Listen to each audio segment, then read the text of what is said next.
నేను సర్వశక్తిగల దేవుడను. నా సన్నిధిలో నడుచుచు నిందారహితుడవైయుండుము. నాకును నీకును మధ్య నా నిబంధనను స్థిరపరచెదను.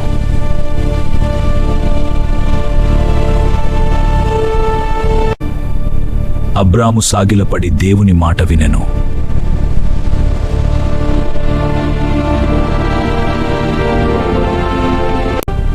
నీవు అనేక జనములకు తండ్రి వగుదువు.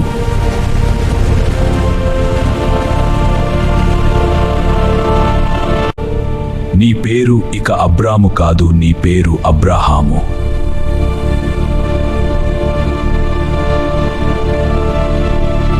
రాజులు నీలో నుండి వచ్చెదరు.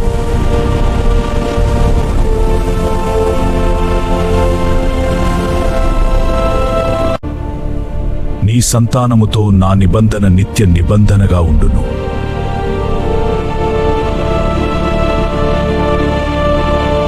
ఈ కనాను దేశమంతటిని నీ సంతానమునకు ఇచ్చెదను.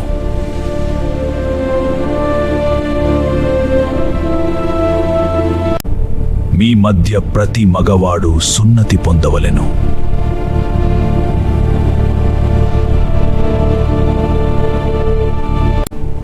నీ భార్య పేరు షారై కాదు, ఆమె పేరు షారా.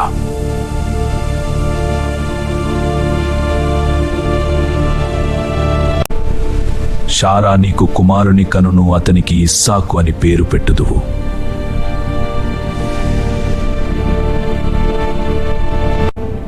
ఇష్మాయేలును నేను ఆశీర్వదించెదను, అతడు గొప్ప జనముగా అవును. దేవుడు అబ్రాహాముతో మాటలాడి పరమునకు వెళ్ళెను.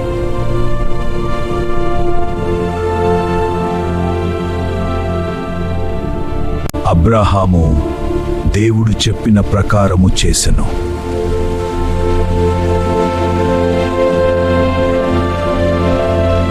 ఆ దినమున అబ్రాహాము మరియు అతని ఇంటి పురుషులందరూ సున్నతి పొందిరి. మమ్రే దగ్గర సింధూర వనములో అబ్రాహాము గుడారపు ద్వారమందు కూర్చునియుండగా యెహోవా అతనికి ప్రత్యక్షమయ్యెను. అబ్రాహాము కన్నులెత్తి చూచినప్పుడు ముగ్గురు మనుషులు అతని ఎదుట నిలిచియుండిరి. ప్రభువా, నీ కటాక్షము నా మీద నున్న ఎడల దయచేసి నీ దాసుని దాటిపోవద్దు.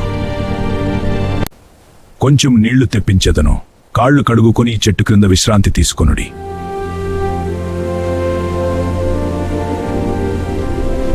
అబ్రాహాము షారాతో త్వరగా రొట్టెలు సిద్ధము చేయమని చెప్పెను.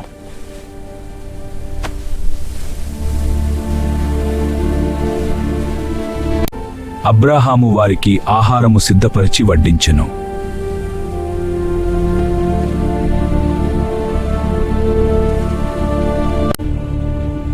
నీ భార్య అయిన షారా ఎక్కడనున్నది?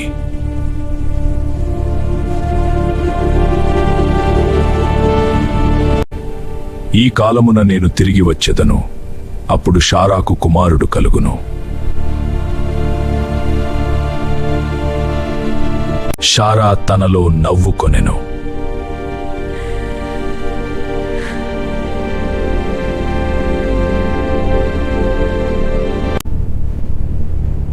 యెహోవాకు అసాధ్యమైనది ఏదైనా ఉన్నదా?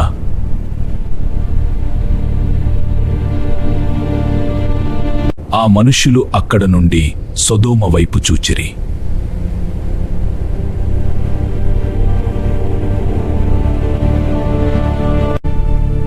సొదొమ గొమొర్రాల పాపము బహుభారమైనది.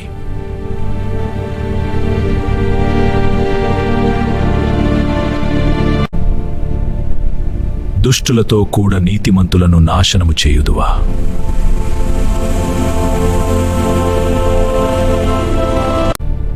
ఒకవేళ అక్కడ 50 మంది నీతిమంతులు ఉన్న ఎడల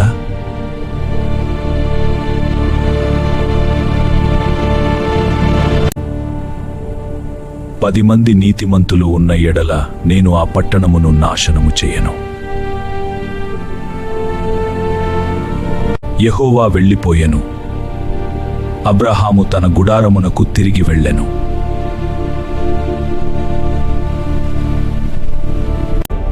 ఆ సాయంకాలమందు ఇద్దరు దేవదూతలు సొదొమకు వచ్చిరి.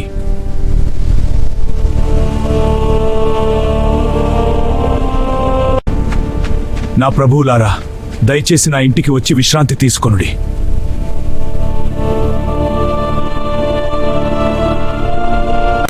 లోతు వారికి విందు చేసి భోజనము పెట్టెను.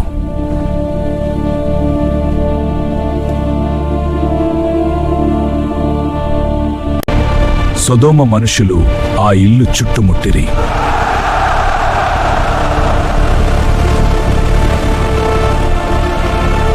దేవదూతలు లోతును లోపలికి తీసుకుని తలుపు మూసిరి.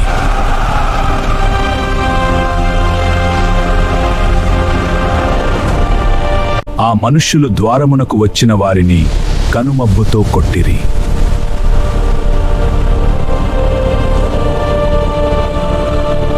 ఈ పట్టణమును విడిచి వెంటనే పారిపొమ్ము.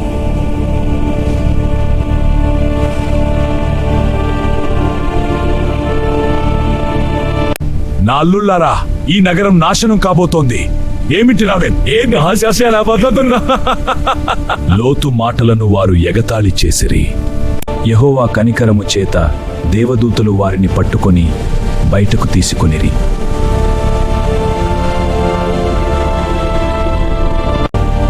నీ వెనుక చూడకుము, పర్వతమునకు పారిపోము.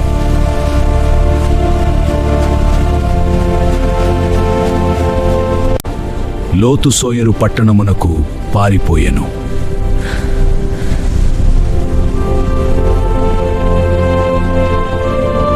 యెహోవా ఆకాశము నుండి గంధకమును అగ్నిని కురిపించెను.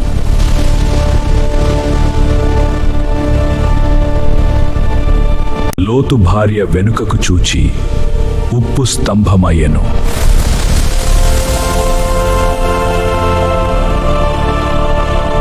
అబ్రాహాము ఆ ప్రాంతపు పొగ పొగవలి లేచుట చూచెను.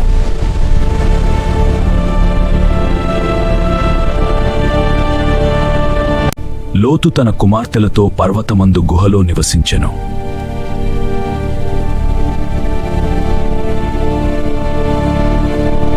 వారి వలన మోయాబు మరియు అమ్మోను జనములు పుట్టిరి.